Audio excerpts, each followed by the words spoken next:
Olá! O tema de hoje, como vocês podem ver pelo título, é bem específico, só que como o pessoal que acompanha o canal é adolescente pra cima, então achei que seria algo interessante porque alguns podem vivenciar isso futuramente, outros já vivenciaram, e acho que é um tema legal para reflexão. Como vocês sabem também, eu sou estudante de física e eu também faço uma iniciação científica em educação e astronomia, só que devido às circunstâncias mundiais ela está bem desacelerada. Bom, esse vídeo foi baseado em artigos, em notícias e também em um formulário que foi respondido por alguns alunos de diferentes instituições. Inclusive eu agradeço muito pelo feedback que eu recebi, tiveram respostas bem legais e elas também vão compor as reflexões aqui e a análise sobre o tema. Para os que quiserem se aprofundar nessa temática ou quiserem procurar alguma referência, eu vou deixar na descrição todos os materiais que eu utilizei para fazer essa pesquisa, ok? Ao longo do vídeo, talvez algumas questões maiores fiquem em aberto e não sejam respondidas, mas o meu objetivo aqui é informar vocês e tentar trazer uma análise e um ponto de vista um pouquinho diferente, talvez. Nesse vídeo a gente vai falar um pouco sobre iniciação científica ou IC. Mas para início de conversa, o que uma IC seria? A IC é uma atividade de pesquisa científica ou tecnológica na qual se tem um professor orientando todo o desenvolvimento dessa pesquisa.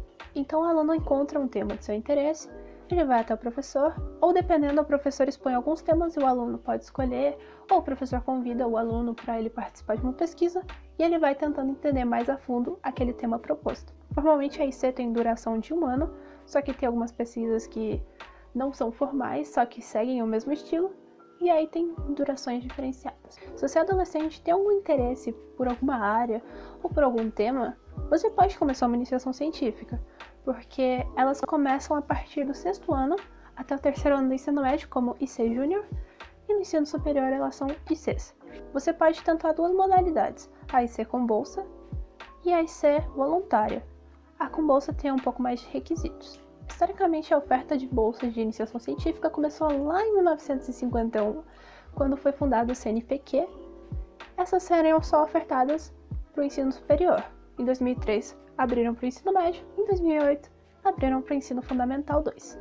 A iniciação científica ela tem alguns objetivos, sendo alguns deles contribuir com a formação e integração científica do aluno, reduzir o tempo de titulação de mestrado e doutorado, porque algumas pesquisas apontam que alunos que fazem alguma IC, eles demoram menos tempo, um intervalo menor, para sair da graduação e fechar o doutorado. E também despertar uma vocação científica e incentivar potenciais talentos, o que é um ponto meio complicado, e eu vou puxar um pouquinho mais sobre isso mais para o final do vídeo. Para se conseguir uma IC, uma bolsa de pesquisa, são exigidos alguns requisitos. Esses links eu vou deixar separados na descrição do vídeo, caso você se interesse e queira olhar mais detalhadamente. Segundo a pesquisa que eu fiz, quase nenhum aluno teve alguma iniciação científica antes do ensino superior. Então o contato maior que a gente teve com o meio científico, o meio acadêmico, foi depois de entrar na faculdade.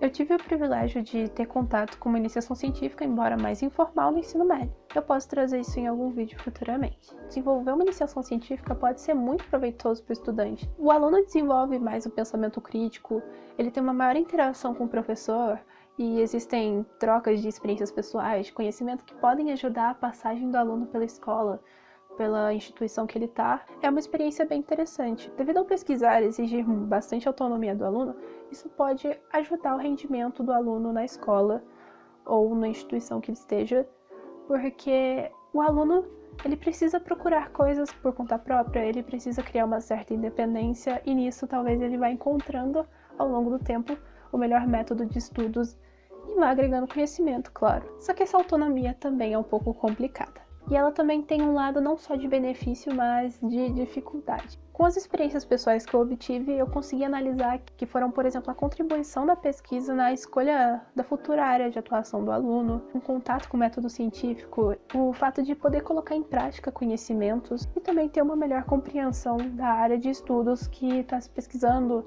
seja de uma visão mais ampla ou em um ramo muito específico. Só que além dos pontos positivos, a gente também tem as dificuldades que os alunos acabam enfrentando ao longo do processo de desenvolver mais cedo. O ponto forte, tanto nos artigos quanto na pesquisa que eu fiz, falam sobre a falta de tempo do estudante. E as matérias, principalmente no ensino superior, às vezes muito específicas, com uma complexidade alta, com atividades muito extensas, limitam muito o tempo do estudante e fazem com que o aluno tenha menos tempo para desenvolver essa sua pesquisa e não consiga ter uma total dedicação. A falta de conhecimentos básicos também para se realizar a pesquisa pode desacelerar o andamento, porque precisa se aprender a base.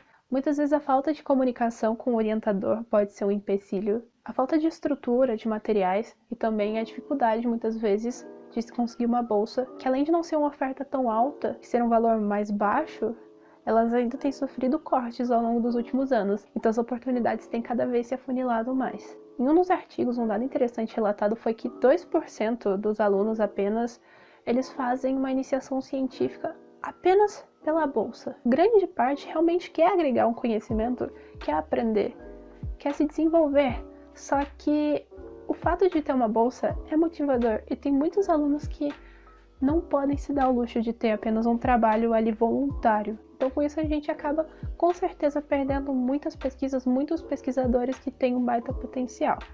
Muitas vezes a iniciação científica não chega a ser aplicada no ensino médio e muito menos no ensino fundamental. Muitas vezes, então, os alunos chegam no ensino superior para fazer uma pesquisa, não tem base, não tem uma vivência e não tem um costume de pesquisar. Mas existem algumas coisas que atrapalham muito as iniciações científicas chegarem ao ensino básico. Muitas vezes faltam recursos, faltam materiais básicos e faltam investimento na própria escola.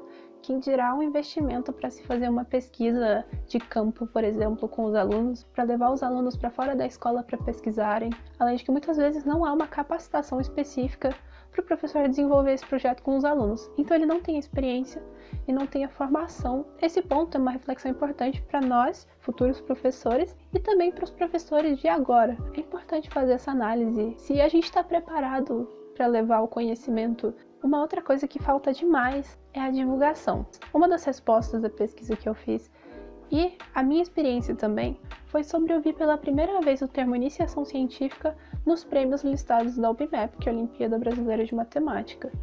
Então eu criei uma imagem da EC tão surreal, tão inalcançável, porque é uma Olimpíada bem complexa.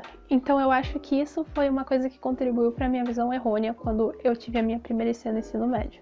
É preciso levar essa ideia para o ensino médio e tentar aplicar isso de algum modo que se adapte às necessidades da escola. Tem um exemplo de uma escola de aplicação da UFSC, que é a Federal de Santa Catarina, onde eles têm um trabalho com o ensino fundamental que se chama Peça na Estrada do Conhecimento.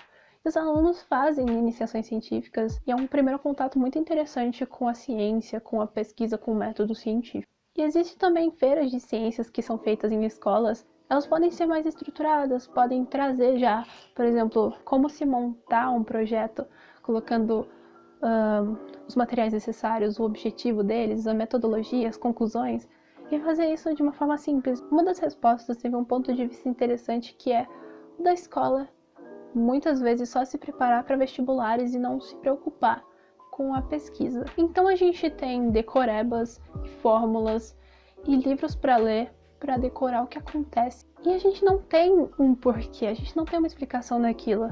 E num contexto onde se faz uma pesquisa, começa a se entender, os conhecimentos se encaixam. Outro ponto é a limitação da iniciação científica para um grupo específico de pessoas, principalmente no ensino básico.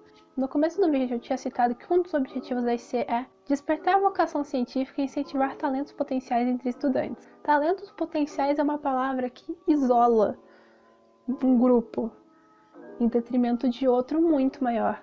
Porque se você procura talentos específicos, fica muita gente de fora. Sendo que todos os alunos têm um potencial gigantesco, cada um tem a sua preferência diária, cada um tem o seu gosto favorito, cada um gosta mais de uma matéria do que de outra. Não é legal tratar tudo como se fosse apenas mérito. Todos deviam ter esse contato com a ciência. Quando eu falo ciência, eu falo do conhecimento em geral, seja ciências humanas, ciências exatas, qualquer ciência, conhecimento. Então todos deviam ter esse contato e seria um dia incrível, o dia que a gente conseguisse atingir esse patamar de abranger todos os alunos. No formulário que eu fiz, Quase todos responderam que gostariam de ter tido um contato com a iniciação científica no ensino básico. Então aqui a gente já vê que o interesse existe. E as pessoas que estão no ensino superior e têm esse contato com a ciência, quando olham para trás, veem que teria sido muito proveitoso ter esse contato com pesquisas anteriormente. Acho que é uma reflexão interessante a se fazer. Então acho que a temática da iniciação científica é uma coisa legal a se questionar. Eu disse que eu não ia trazer muitas respostas, tem muita coisa em aberto, mas eu espero que vocês tenham aprendido um pouco mais, tenham refletido. Eu espero que vocês tenham gostado, espero que vocês reflitam sobre o tema. E se vocês gostaram, levem isso adiante, levem a palavra da curiosidade adiante. E é isso. Busquem conhecimento. Até a próxima.